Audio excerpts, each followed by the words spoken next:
सभी को नमस्कार। अम्मा भगवान शरणम। हमारे श्री कल्कि गुरुकुल में आप सभी को हार्दिक स्वागत है। तो चलिए आज हम शुभारंभ करते हैं श्री कल्कि के दिव्य उपस्थिति को बुलाते हुए। ओम सच्चिदानंद परब्रह्मा पुरुषोत्तमा परमात्मा श्री कल्कि भगवती समेत श्री कल्कि भगवते नमः।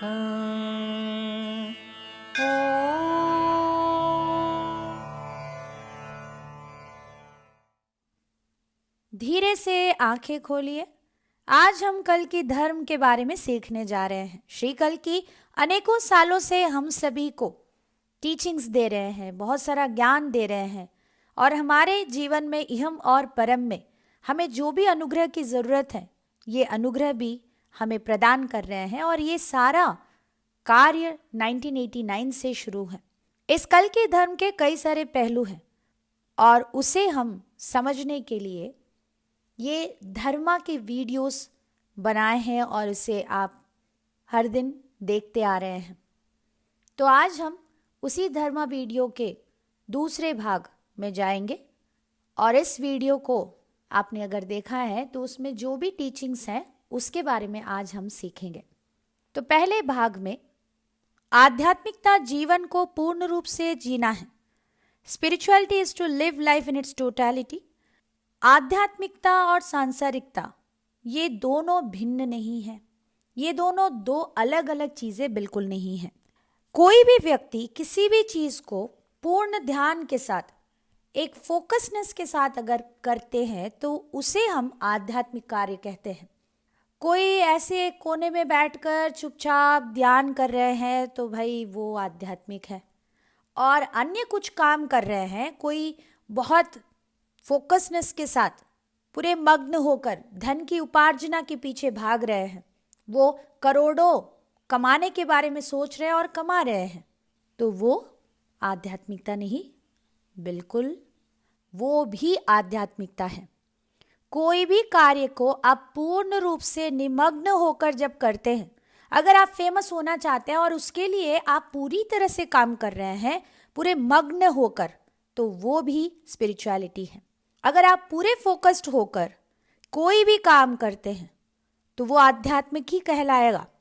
आपके हर कार्य जो भी अपने पूर्ण निष्ठा के साथ आप करते हैं वो आध्यात्मिक कार्य है। अगर आप खाना खाना चाहते हैं और आप वर्ल्ड के कोई रिकॉर्ड ब्रेक करना चाहते हैं तो उसके लिए भी आप अगर पूरे मग्न होकर कर रहे हैं तो वो भी आध्यात्मिक ही कहेंगे।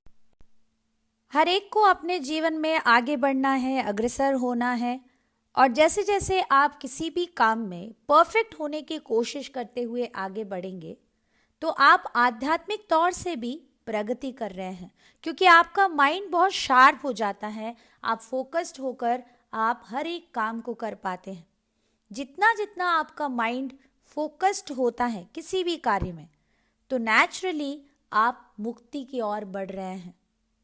उदाहरण के लिए आप झाड़ू लगा रहे हैं और बहुत अच्छी तरह से आपने साफ सफाई किया है, ऐसे ही ऊपर ऊपर से नहीं, तो वो भी आध्यात्मिक है। कोई भी कार्य को आप पूर्ण रूप से सही ढंग से फोकसनेस के साथ मग्न होकर करते हैं तो वो आध्यात्मिक है।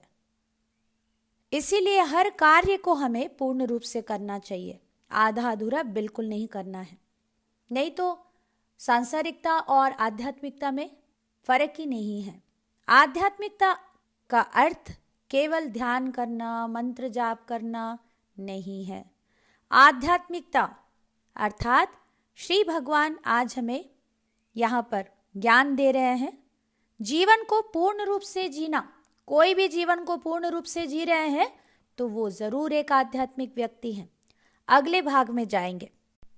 प्रेम मैं की भाव से दूसरों तक करने वाला एक प्रयाण है। ये जो प्रेम है ये मैं से अन्य तक करने वाला एक यात्रा। हर एक व्यक्ति के अंदर अमित्व, मैं की भाव है, ये सेल्फ है हमारे अंदर। कोई भी कार्य हम करते हैं तो वो मैं की भाव से उत्पन्न होता है। मैं की भाव से उत्पन्न हुआ कार्य भी या वो प्यार भी केवल आसक्ति या अटैचमेंट है। माँ का प्यार, माँ का प्यार उनके बच्चे के लिए भी आसक्ति ही है। अगर वो आसक्ति ना होता तो वो सभी बच्चों के बारे में भी वैसे ही प्रेम दे पाते।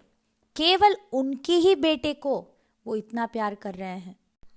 और एक बात, जब आप टीचिंग्स को सीखना चाहते हैं तो ये आपको हमेशा याद रखना है कि आपको सही गलत सोचकर सुनना नहीं है।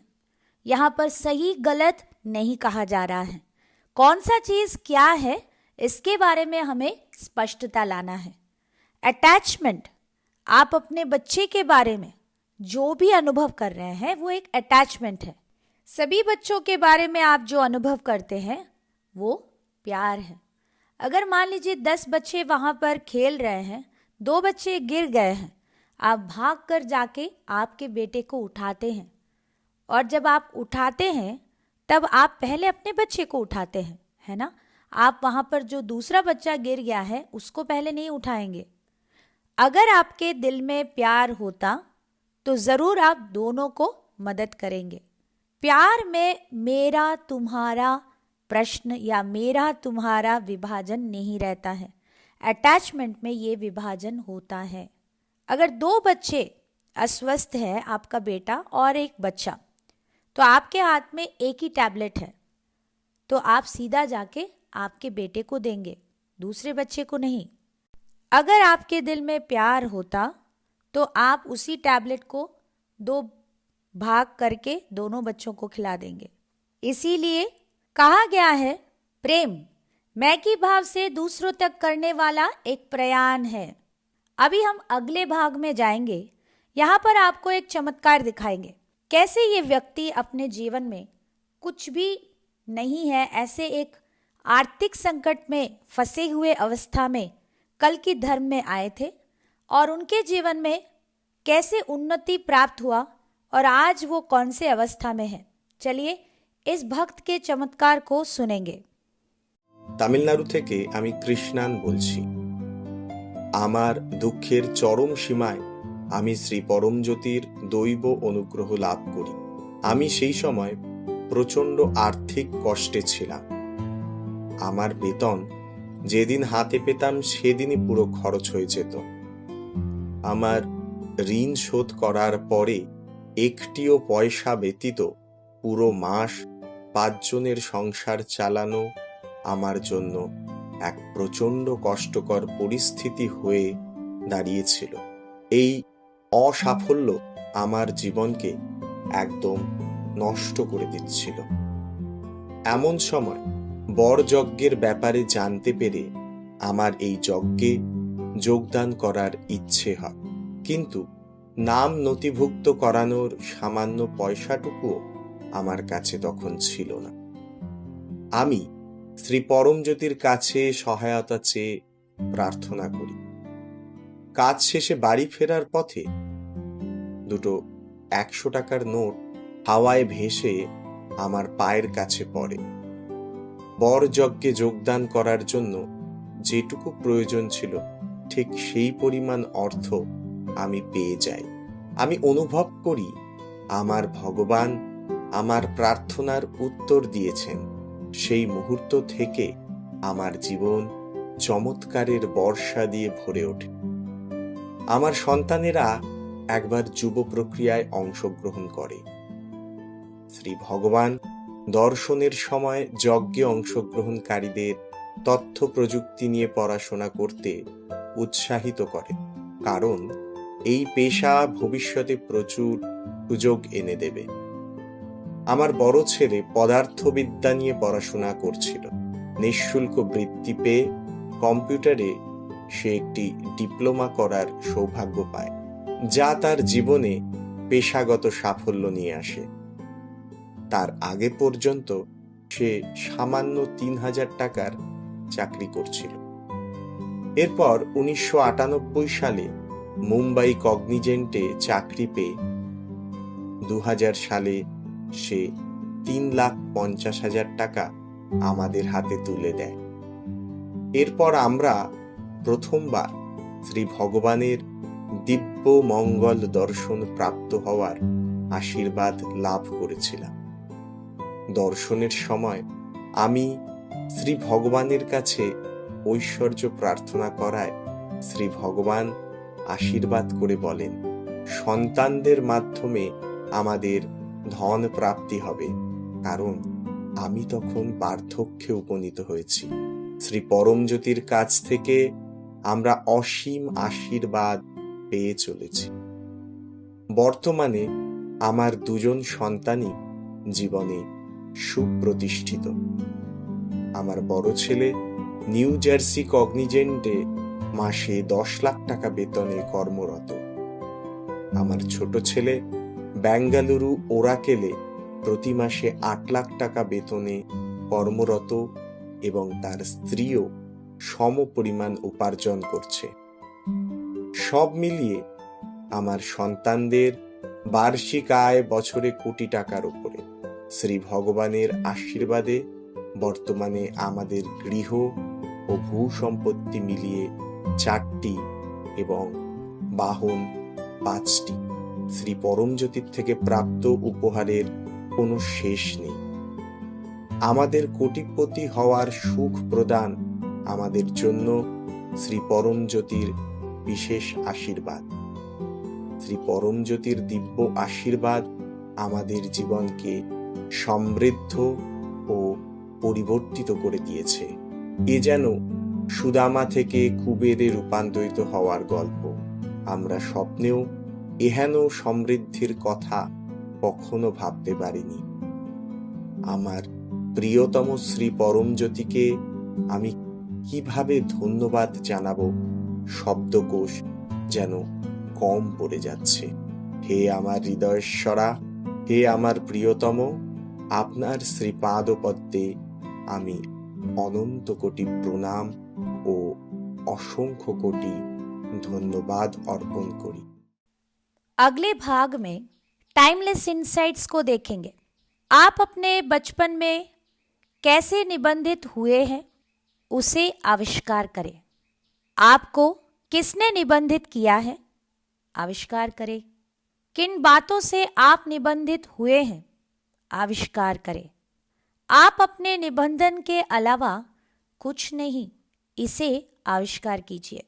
निबंधन अपने आप को जीवित रखने के लिए आपके जीवन का इस्तेमाल किया है, इसे जानने की कोशिश कीजिए। जब आप ये आविष्कार करेंगे तब आप स्वाधीनता की अनुभूति प्राप्त करेंगे। ये स्वाधीनता की अनुभूति आपको कई सारे समस्याओं से छुटकारा प्रदान करेगा। तो चलिए आज इसके बारे में हम सीखेंगे। आज अपने जीवन को अगर आप ध्यान से देखते हैं, आपके जीवन में ऐसे कई सारे वैल्यूज़ जिसे आप मानते हैं, आप फॉलो करते हैं, कई सारे नैतिक मूल्य, सिद्धांत या बचपन से आपने जिन चीज़ों को जैसे सोचा है, आपके आइडियाज़, आपके कॉन्सेप्ट्स जो भी है, इन सभी चीज़ों को हम कंडीशनिंग या निबंधन करके कहते हैं। कंडीशनिंग यही आपके जीवन को नियंत्रण कर रहा है। ये सारे कंडीशनिंग्स आप आपके बचपन में आपके माँ के गर्भ से ही अपने भीतर प्रवेश करते हुए अनुभव किए हैं। माँ के गर्भ के अंदर आप किस प्रकार से कंडीशन्ड हो चुके हैं, आपके जन्म के समय से आपको कैसे कैसे कंडीशनिंग किया गया है, आपके परवरिश, आपने स्कूल में क्या सीखा था, कौन से स्कूल में गए थे, वहाँ के परिवेश में क्या क्या आपको कंडीशन्ड होना पड़ा, आप कौन से समाज के हैं और समाज से आपको क्या क्या कंडीशनिंग मिला है, आपके नौकरी आपने कहाँ किया, वहाँ पर से आपको क्या क्या कंडीशनिंग किया गया है। ये सारे चीज़ों को हम कंडीशनिंग्स कहते हैं जो आपके जीवन की परिचालना कर रहे हैं। आपके खाने से लेकर आपके पहनने तक हर चीज़ में आप अपने कंडीशनिंग को ऑब्जर्व कर सकते हैं। अगर आप उत्तर भारत से हैं कि आप रोटी खाना पसंद करेंगे, अगर आप दक्षिण भारत से हैं तो आप चावल या भात खाना पसंद करेंगे, अगर आप आंध्र प्रदेश के हैं तो आपको तीखा अच्छा लगता है, आप अगर कर्नाटक के हैं तो आप हर चीज़ में गुड़ खाना पसंद करेंगे। हमारे भारतीय एक प्रकार के पोशाक पहनते हैं, वही वेस्टर्नर्स अलग प्रकार के ड्रेसअप करते हैं। उदाहरण के लिए माँ और बेटी हमेशा झगड़ते रहते हैं।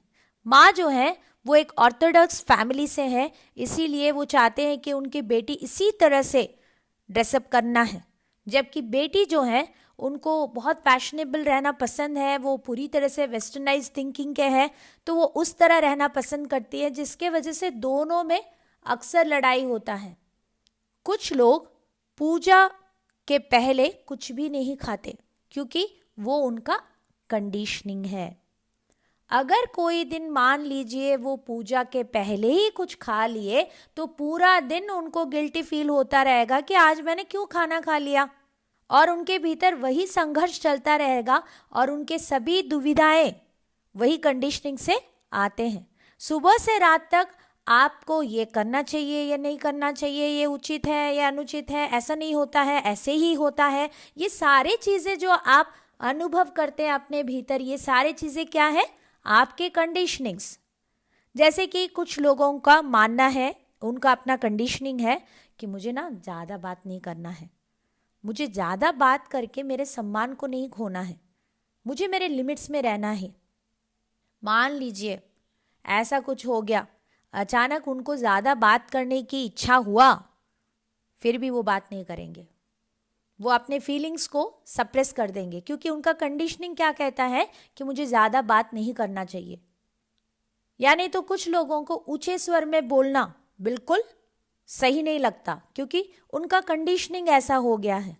कभी उनको ऐसे बोलना भी पड़ता है तो वो बिल्कुल नहीं बोल पाते क्योंकि वो फ्रीली बात करने के कंडीशनिंग उनके अंदर नहीं है। इसके वजह से वहाँ पर एक कॉन्फ्लिक्ट अनुभव करते हैं। जैसे कुछ लोगों को कंडीशनिंग है कि मुझे ना ज़्यादा हंसना नहीं चाहिए, विशेष रूप से महिलाओं को ज़्यादा हंसना शोभा नहीं देता, तो वो हंस ही नहीं पाते हैं, खुलकर हंस ही नहीं पाते क्योंकि उनका कंडीशनिंग उन्हें सप्रेस कर रहा है। श्री अम्मा भगवान कहते हैं कि हम सभी बायो रोबोट्स है, बायो कंप्यूटर्स है, हमारे अंदर कंडीशनिंग नाम के माइक्रोचिप इंस्टॉल किया गया है। बचपन से हमें जो भी बताया गया या हमने जो भी मान लिया, जो भी चीज़ें हमारे ऊपर हावी होकर बैठ गए अंदर, वो सारे कंडीशनिंग्स है। और हम सभी को लगता है कि हम खुलेआम आराम से स्वाधीन है, हम बहुत स्वाधीन जीवन जी रहे हैं। यही हमारा सबसे बड़ा इल्यूशन है क्योंकि हमारे कंडीशनिंग्स ही हमारे जीवन को जी रहे हैं। हम कहाँ जी रहे हैं? हमने तो हमारे जीवन को गिरवी रख दिया है, मॉर्टगेज कर दिया है हमारे जीवन को इन सभी कंडीशनिंग के हाथों में। बोल सकते हैं कि हम बड़े गुलाम हैं हमारे अपने कंडीशनिंग के। तो ये सारा कंडीशनिंग कौन किए हैं, कहाँ से आया है? बेसिकली हमारे इस सोसाइटी में इतने सारे कंडीशनिंग्स रखे गए हैं, जैसे कि स्कूल से शुरू हो जाता है। हमारे पढ़ाई, हमारा एजुकेशन, उसने हमें कंडीशन कर दिया है एक ही प्रकार के सोच के साथ। या तो बचपन में जब एक शिशु जन्म लेता है, उस शिशु के लिए कोई रिलीजन नहीं है, कोई जाति नहीं है, कुछ भी नहीं है, मगर उस शिशु को उनके घर वाले बताते हैं, देखो तुम एक इंडियन हो, तुम एक हिंदू हो, नहीं तुम एक क्रिश्चियन हो, नहीं तुम एक मुस्लिम हो। इस तरह हर एक व्यक्ति अपने अपने कंडीशनिंग के अनुसार अपने बच्चों को कंडीशन करना शुरू करते हैं। जैसे कि सोसाइटी से भी हम प्रोग्राम्ड हो चुके हैं कि हर चीज़ में ऐसे रिस्पॉन्ड करना चाहिए, ऐसे नहीं रिस्पॉन्ड करना चाहिए, ये भी हमारा एक कंडीशनिंग है। तो सही में कैसे जीवन को जीना चाहिए? बिना कोई कंडीशनिंग के, सभी कंडीशनिंग से मुक्त होकर जीना चाहिए। हाँ जी, अगर भी कंडीशनिंग हमारे जीवन में होता है तो वो हमें नियंत्रण नहीं करना चाहिए। ये तो तभी होगा जब व्यक्ति मुक्ति प्राप्त करेंगे, जब व्यक्ति के जीवन में उनके सभी कंडीशनिंग से वो बाहर आ जाएंगे, उनके लिए वो स्वर्ग है। हमें जीवन को किसी भी प्रकार के कंडीशनिंग के बिना जीवन को जीने की कला से परिपूर्ण होना चाहिए। इसे हम हमारे घर से अभ्यास करना चाहिए। हर माता पिता को अपने बच्चों के परवरिश करने के समय पर उनको इतना हेवीली कंडीशन्ड नहीं करना चाहिए। तुम्हारा नाम है, तुम इस रिलीजन से हो, तुम्हारा सरनेम ये है, तुम इस परिवार से हो, तुम ऐसे रहना चाहिए, तुम ऐसे होना चाहिए, क्योंकि हमारी परंपरा यही है, हमारे यहाँ महिलाएं ऐसे ही रहते हैं। ये सारे चीज़ें, ये क्या है? ये तरह तरह के कंडीशनिंग्स हैं। इन्हें हम निबंधन कह रहे हैं। आप कुछ भी कर रहे हैं, आप हर चीज़ अपने कंडीशनिंग के साथ करते हैं। इसीलिए जब तक लोग मुक्ति नहीं प्राप्त करेंगे, तब तक उनके जीवन में कंडीशनिंग हावी होकर रहेगा। आंखें बंद कीजिए और अभी सोचिए, बचपन से आप किन बातों से निबद्धित हुए हैं?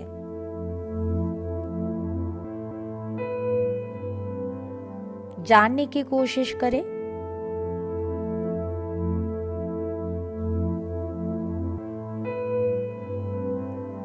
कौन कौन आपके जीवन में आपको कंडीशन्ड या निबंधित किए हैं? याद कीजिए।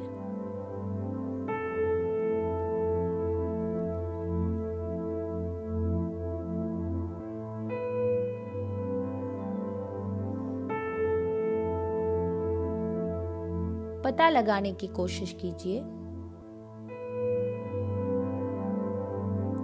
ऐसे क्या क्या चीजों से आप कंडीशन्ड हो चुके हैं। सुबह से रात तक आप जो भी करते हैं, आप अपने कंडीशनिंग को देख सकते हैं ना।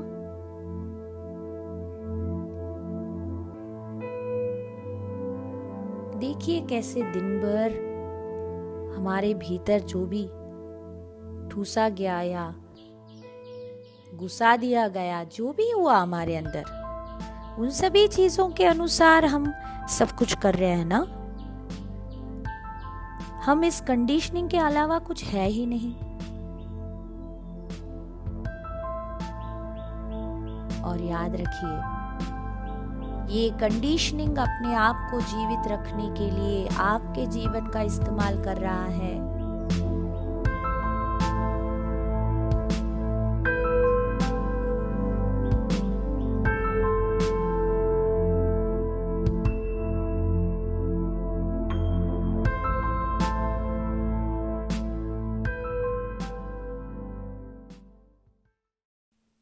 धीरे से आंखें खोलिए। अभी हम श्री भगवान के दिव्य वाणी को श्रद्धा के साथ सुनेंगे।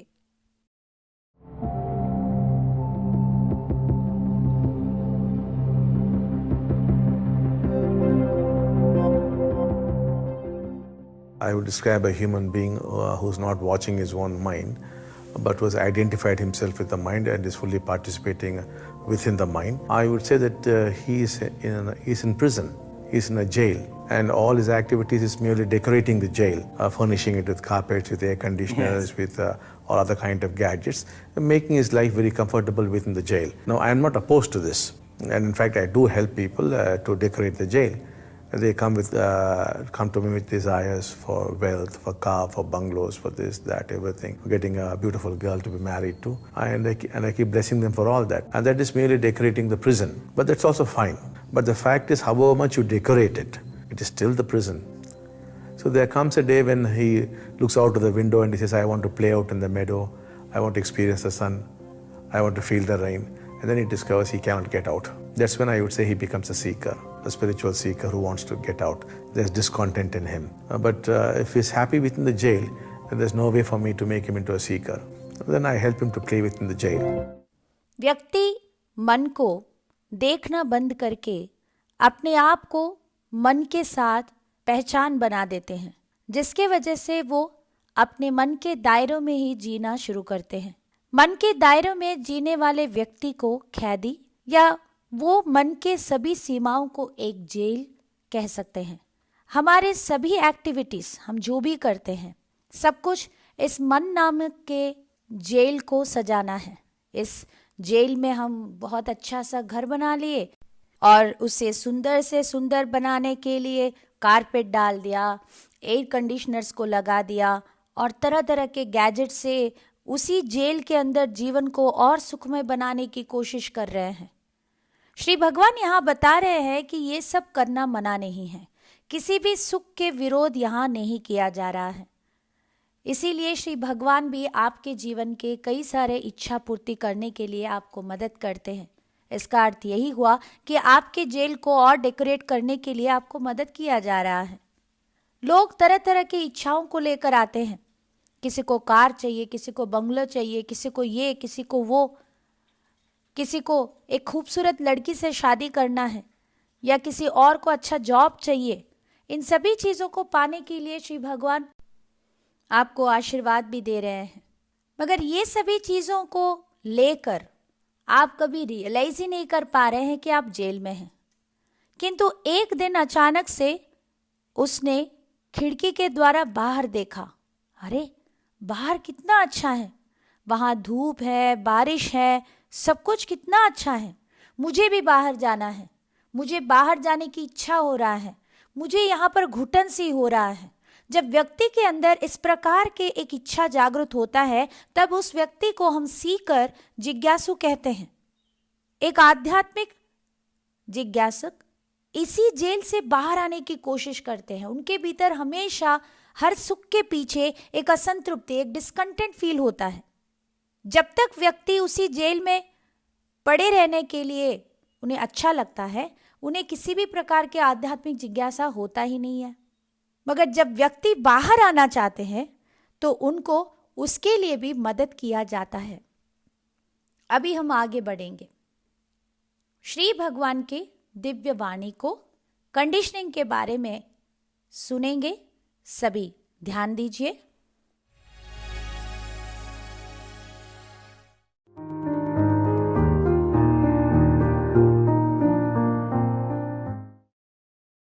The awakened one makes use of conditioning. The unawakened one is made use of by conditioning. यहाँ पर श्री भगवान जी हमें बता रहे हैं, एक जीवन मुक्ता अपनी कंडीशनिंग का इस्तेमाल करते हैं, जबकि मुक्ति ना पाने की अवस्था में व्यक्ति निबंधन के द्वारा इस्तेमाल हो जाते हैं। कंडीशनिंग, जिसके बारे में आपने इसके पहले भी सुना, कंडीशनिंग खराब है, ये नहीं होना चाहिए, ये नहीं बताया जा रहा है। किंतु कंडीशनिंग, आपके निबंधन, आपके जीवन को इस्तेमाल नहीं करना चाहिए। कंडीशनिंग होना खराब नहीं है। जब व्यक्ति मुक्ति स्थिति पाते हैं तो वो अपने कंडीशनिंग को अपने मुताबिक चलाते हैं। जब ज़रूरी है तभी वो करते हैं। उदाहरण के लिए पंक्चुअल रहना, समय को मानकर चलना बहुत अच्छी बात है। अगर आप पंक्चुअल होने के कंडीशनिंग से जीवन जीते हैं और आपने मुक्ति पाया है तो ये बहुत अच्छी बात है। तो आप हमेशा हर चीज़ में पंक्चुअल होना पसंद करते हैं। मान लीजिए किसी कारणवश कभी ये हो नहीं पाया तो उससे आप परेशान नहीं होते। जब ज़रूरत पड़ा आप उसे मानेंगे, जब ज़रूरत नहीं है तब उसे छोड़ने के लिए भी आप तैयार हो जाते हैं। यहाँ पर आप अपने कंडीशनिंग को इस्तेमाल कर रहे हैं। कंडीशनिंग्स हो सकते हैं मगर वो आपके ऊपर हावी नहीं हो जाना है। जबकि मुक्ति ना पाने के अवस्था में व्यक्ति की स्थिति कैसा होता है, अरे समय पर क्यों नहीं हुआ, ऐसा नहीं होना चाहिए था, वैसे नहीं होना चाहिए था, उनका गुस्सा उनके परिवार के ऊपर दिखाना, उनके अगल बगल के लोगों के ऊपर दिखाना, सभी के ऊपर चिल्लाना, सभी के ऊपर क्रोधित हो जाना, चिड़चिड़ हो जाना, या जो भी चीज़ें हैं उन सभी चीज़ों को फेंक देना, ऐसे कैसे हो गया, ऐसे क्यों नहीं कर रहे हो। मतलब उनके भीतर की कंडीशनिंग उनको पूरी तरह से नियंत्रण कर रहा है, जिसके वजह से उनका कंडीशनिंग उनका जीवन जी रहा है, वो अपने जीवन को जी नहीं रहे हैं। इसीलिए श्री अम्मा भगवान कह रहे हैं कि हम सभी हमारे इन निबंधनों के जेल में कैदी हो चुके हैं। We are prisoners of our conditioning.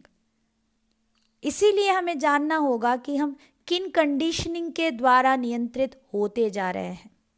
अगले भाग में एक जिज्ञासु ने पूछा कि हमने तो सुना है कलयुग में कल्कि अंत में आते हैं, जो कि 4 लाख साल के बाद आने वाला है। तो श्री भगवान ने उत्तर दिया, हाँ ये सही है, तभी ये पूरे पृथ्वी नाश हो जाता है। अभी हम प्रार्थना करेंगे। आज जो भी टीचिंग्स आपने सुना है, सभी टीचिंग्स आपके लिए एक रियलाइजेशन होना है करके अभी हम प्रार्थना करेंगे।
जय बोले ज्ञान प्रदाता श्री कल्की की जय हो।